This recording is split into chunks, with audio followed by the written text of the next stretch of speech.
Oke, kita ketemu lagi. Dan kali ini kita bakal ngomongin soal pahlawan yang mungkin jarang banget disorot. Bukan jet tempur yang super canggih, tapi ini dia, si kuda beban yang super tangguh yang jadi andalan utama Indonesia di saat-saat paling genting. Coba deh, kita bayangin sejenak. Tiba-tiba ada bencana, tanah longsor nutup semua akses jalan ke sebuah desa terpencil. Atau banjir bandang yang bikin semua jalur darat lumpuh total.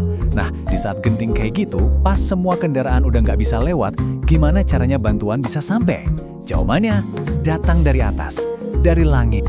Tapi sebelum kita kenalan lebih jauh sama pahlawannya, kita harus paham dulu nih, medan perangnya itu kayak apa sih? Dan buat Indonesia, medan perang terbesarnya, ya kondisi geografisnya sendiri. Lokasi Indonesia di cincin api itu bukan cuma istilah geografi loh, itu artinya kita harus selalu siap siaga 24 jam sehari, 7 hari seminggu. Makanya negara kita ini butuh banget alat respons darurat yang nggak cuma gesit, tapi juga multifungsi, dan yang paling penting, bisa mendarat di tempat-tempat yang hampir mustahil dijangkau. Nah, dari kebutuhan krusial inilah lahir sebuah solusi. Dan inilah dia jawabannya. Kenalin sang penyelamat, CN-235. Sebuah pesawat yang diciptakan bukan buat adu cepat, tapi buat jadi yang paling bisa diandalkan dalam situasi apapun. Eits, jangan salah sangka dulu ya. Ini bukan sekedar pesawat angkut biasa. Setiap detail, setiap komponennya itu dirancang untuk satu misi utama. Bertahan dan beroperasi di kondisi paling ekstrim sekalipun. Bisa dibilang, CN-235 ini adalah jembatan udara. Jembatan yang menyambungkan harapan ke lokasi bencana. Nah, bagian ini yang bikin ceritanya makin keren. CN-235 ini ternyata lahir dari kerja bareng loh, antara IPTN yang sekarang kita kenal sebagai PT Dirgantara Indonesia sama CASA dari Spanyol. Ini bukti kalau dari dulu, Indonesia itu bukan cuma konsumen, tapi juga ikut merancang dan menciptakan. Dan dengerin ini fakta yang luar biasa. Sekarang setelah partnernya dari Spanyol berhenti produksi, cuma PT DI satu-satunya perusahaan di seluruh dunia yang masih bikin CN-235. Keren banget kan? Ini bikin posisi Indonesia jadi unik dan penting banget di industri penerbangan global.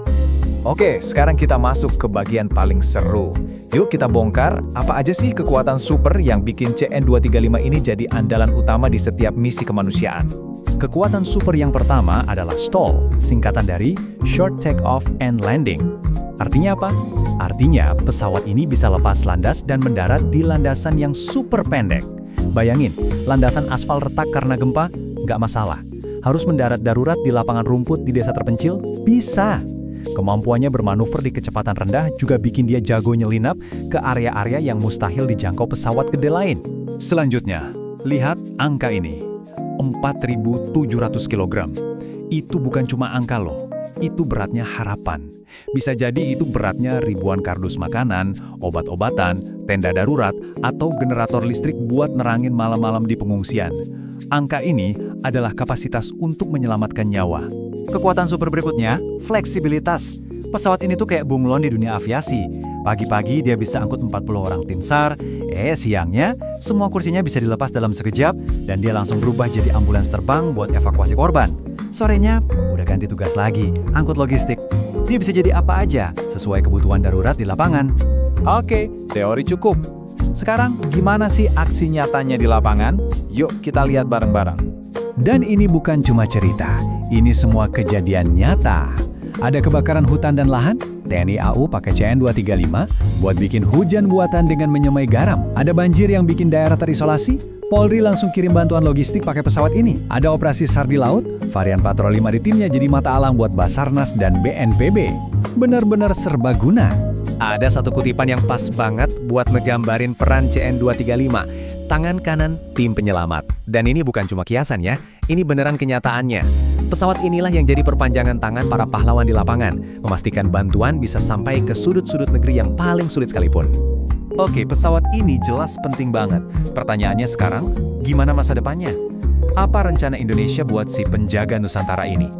Ternyata pemerintah sadar betul menambah jumlah pesawat ini tuh bukan sekedar beli alat pertahanan baru loh. Ini adalah investasi langsung buat ketangguhan kita sebagai bangsa. Sebuah komitmen kalau negara kita bakal selalu selangkah lebih siap menghadapi tantangan apapun. Dan komitmen ini nggak main-main loh. Rencananya, bakal ada pengadaan sampai 80 unit pesawat CN-235 dan saudaranya CN-295 untuk semua cabang TNI hingga tahun 2029. Ini sinyal yang jelas banget kalau peran pesawat ini bakal makin vital di masa depan. Jadi kalau kita renungkan lagi, CN-235 ini lebih dari sekedar mesin terbang. Dia adalah simbol kemandirian industri kita, simbol ketangguhan bangsa ngadepin alam, dan yang paling penting, simbol harapan yang dikirim langsung dari langit. Dengan armada yang makin kuat, Indonesia nunjukin kalau kita nggak cuma nunggu bantuan datang. Kita menciptakan dan mengirimkan bantuan itu sendiri. Jadi pertanyaannya, seberapa tangguh kita jadinya di masa depan?